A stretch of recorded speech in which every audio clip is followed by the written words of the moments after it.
Agusta Westland मामले में राज्यसभा में रक्षा मंत्री मनोहर पर्रिकर ने राज्यसभा में बयान देते हुए कहा कि मार्च 2005 के बाद से एक ही कंपनी को फायदा पहुंचाने के लिए सौदे की शर्तें बदली गई। उन्होंने कहा कि सौदे में भ्रष्टाचार हुआ है और इससे किसका फायदा हुआ ये पता लगाया जाना चाहिए और सरकार ये करेगी। यूपीए 1 में केविन हाइट की शर्तें बदली। इस समय सौदे पर 11 से केवल 6 कंपनियां रह गई। फिर शर्तों में एक बार और बदलाव हुआ और अगस्ता ही अकेली कंपनी रह गई।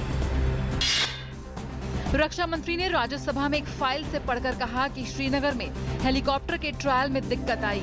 ये फाइल उस आग से बच गई जो 3 जून 2014 को लगी थी। रक्षा मंत्री ने कहा कि यूपीए सरकार द्वारा कंपनी को कई और शर्तों में ढील दी गई थी। अगस्ता वेस्टलैंड वीवीआईपी हेलीकॉप्टर मामले में पूर्व रक्षा मंत्री ए.के. एंटनी ने कहा कि उनकी पार्टी ने कभी भी भ्रष्टाचार के मामले में समझौता नहीं किया। वहीं भाजपा सांसद सुब्रमण्यम स्वामी ने कहा कि 6 गुना ज्यादा दाम पर डील की गई, जिसकी अनुमति तत्कालीन रक्षा मंत्री ए.के. एंटनी ने दी थी। वीवीआईपी हेलीकॉप्टर घोटाले में सीबीआई ने तीसरे दिन पूर्व वायुसेना प्रमुख एसपी त्यागी से की पूछताछ। मामले में एक और आरोपी गौतम खेतान से भी पूछताछ की गई। गुरुवार को भी सीबीआई ने एसपी त्यागी और गौतम खेतान को पूछताछ के लिए बुलाया है। प्रवर्तन निदेशालय ने भी मंगलवार को एसपी त्यागी को पूछताछ के लिए तलब किया। भाजपा सांसद किरीट सोमैया ने घोटाले में राहुल गांधी के एक करीबी की कथित भूमिका की जांच की मांग को लेकर सीबीआई और प्रवर्तन निदेशालय को खत लिखा। राष्ट्रपति प्रणब मुखर्जी ने विज्ञान भवन में भारतीय निर्यात संगठनों के महासंघ के स्वर्ण जयंती समारोह में शिरकत की। समारोह में राष्ट्रपति प्रणब मुखर्जी ने चयनित व्यक्तियों को निर्यात श्री व निर्यात बंधु पुरस्कार प्रदान किए। गौरतलब है कि निर्यात के क्षेत्र में उत्कृष्ट कार्य करने वालों के लिए इन पुरस्कारों का उद्देश्य फियो द्वारा निर्यातकों को प्रेरित करना है। दिल्ली पुलिस ने बड़ी आतंकी साजिश को नाकाम किया है। जैश ए मोहम्मद के 3 संदिग्ध आतंकी गिरफ्तार हुए हैं। 10 से पूछताछ जारी है। साथ ही भारी मात्रा में विस्फोटक भी बरामद किए गए। दिल्ली में अलर्ट। केंद्रीय गृह राज्य मंत्री किरण रिजिजू ने कहा कि राजधानी में बड़े हमले को अंजाम देने की साजिश संदिग्ध कर रहे थे। उत्तराखंड में राष्ट्रपति शासन हटाने के नैनीताल हाई कोर्ट के आदेश के खिलाफ केंद्र सरकार की याचिका पर सुप्रीम कोर्ट में सुनवाई 6 मई तक स्थगित। अटॉर्नी जनरल मुकुल रोहतगी ने शीर्ष अदालत को बताया कि सदन में शक्ति परीक्षण के कोर्ट के सुझाव पर केंद्र गंभीरता से विचार कर रही है।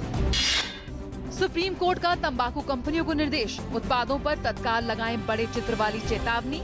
उत्पादों की पैकिंग के 85% हिस्से पर चेतावनी संबंधी केंद्र के आदेश पर कर्नाटक हाई कोर्ट के स्टे को हटाया। शीर्ष अदालत का हाई कोर्ट को निर्देश, 8 हफ्ते में मामले का निपटारा करें। राज्यसभा के सभापति हामिद अंसारी ने विजय माल्या का इस्तीफा स्वीकार कर लिया है।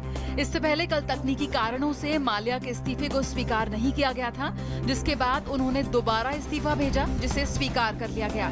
उधर राज्यसभा की आचार समिति ने बैंकों का कर्ज न चुकाने के लिए जांच का सामना कर रहे उद्योगपति और सांसद विजय माल्या को उच्च सदन से तत्काल निष्कासित किए जाने की सिफारिश की थी।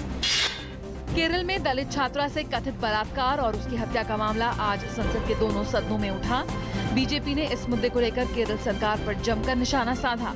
बीजेपी सांसद तरुण विजय ने कहा कि केरल सरकार दलित लड़कियों की हिफाजत करने में नाकाम रही है। उधर लोकसभा में सांसद मीनाक्षी लेखी ने भी राज्य सरकार पर महिलाओं की हिफाजत करने में विफल रहने का आरोप लगाया। प्याज की गिरती कीमतों से चिंतित किसानों को राहत देने और उन्हें प्याज का उचित मूल्य दिलाने के मकसद से केंद्र सरकार ने 15,000 टन प्याज की खरीद करने का निर्णय लिया है।